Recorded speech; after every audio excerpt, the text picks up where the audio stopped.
এই ইট টিট গুলা সব পরিষ্কার করতে হবে, জায়গাটা সব পরিষ্কার করে ঘিরতে হবে।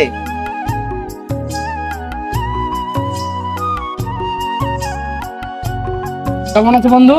ভালো আছি বন্ধু, তুই কেমন আছিস? আমি ভালো আছি। এই পথ দিয়ে যাচ্ছিলাম, ভাবলাম তোমার সাথে একদিন দেখা করে যাই। কাজ কামের ঢিল কেমন চলছে? ঘরে বসবে না এখানে গাড়ি গল্প করবে? আপাতত এখানে দাঁড়িয়ে গল্প করি। গাড়ি থাকলে অসুবিধা আছে নাকি? অসুবিধা কিসের? বল বন্ধু, আজ তোর কাজ এত কম কিসের? অন্যদিন তো তোর কাজের চাপে চাপে দেখাই যায় না। সেই আর কি, সব দিন কি কাজ করতে ভালো লাগে? যে রোদ পড়ছে। ভাই একটা কথা বলতো, তোর গরুগুলো বিক্রি করে দিলে কেন? গরুতে তেমন লাভ হচ্ছিল না, দুধও সেরকম দিচ্ছিল না। কয়েক মাস ধরে লসের দিকে যাচ্ছিলাম, তাই ভাবলাম গরুগুলো বিক্রি করে দিই। তাহলে বিয়ে করবি কবে? করবো, তবু একটু দেরি আছে। সে কি রে, আর কত দেরি করবি? এবার তো শীতকাল চলে আসলো।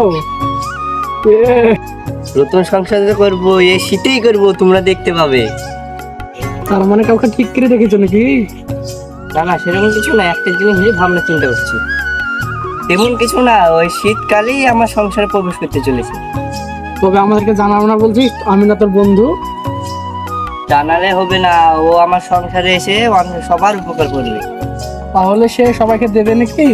কিরে? সেরকম কিছু না, সম্মান। কি এমন জিনিস সেটা যে তোর সংসারে এলে সবার উপকার হবে? কৌতূহল থাকা ভালো, তবেই তো মজা হবে। সময় হোক, ঠিক দেখতে পাবে। শীতের দিনে কি এমন আসে সেটা দেখার আশায় রইলাম। ঠিক আছে বন্ধু, তাহলে থাক, আমি বাড়ির দিকে যাই। তাহলে যা বন্ধু।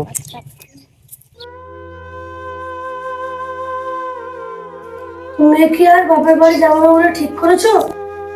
যেতে তো অসুবিধা নাই, কিন্তু পরে দাঁত পাঠাতে চাই তো আমার কুড়ে ঘরেই ভালো। খুব যেতে ইচ্ছে করে, কতদিন বাপ মাকে দেখিনি। দেখতে তো আমারও ইচ্ছা করে, তোমার দাদার যা ব্যবহার আর যা মুখের ভাষা। সমস্ত মানুষের মধ্যে বছরে একবার তো যাওয়া উচিত।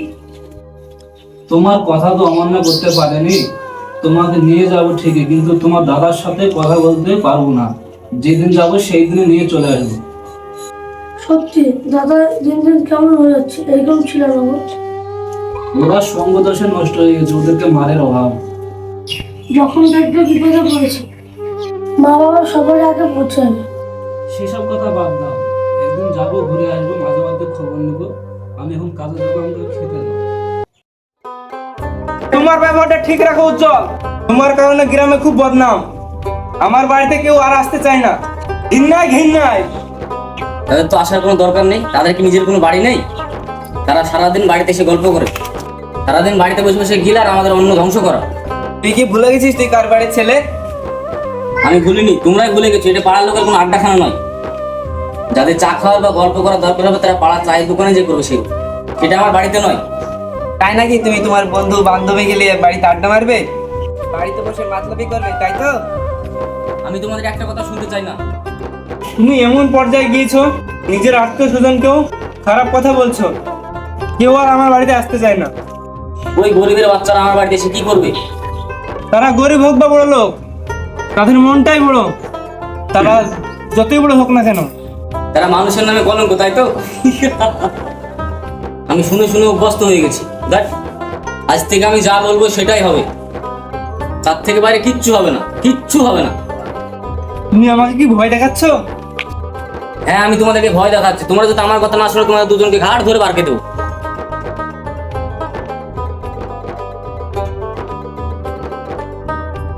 আবার কোথায় গেল? নিশ্চয়ই ওর মাতাল বন্ধুর সাথে ঘুরতে গেল।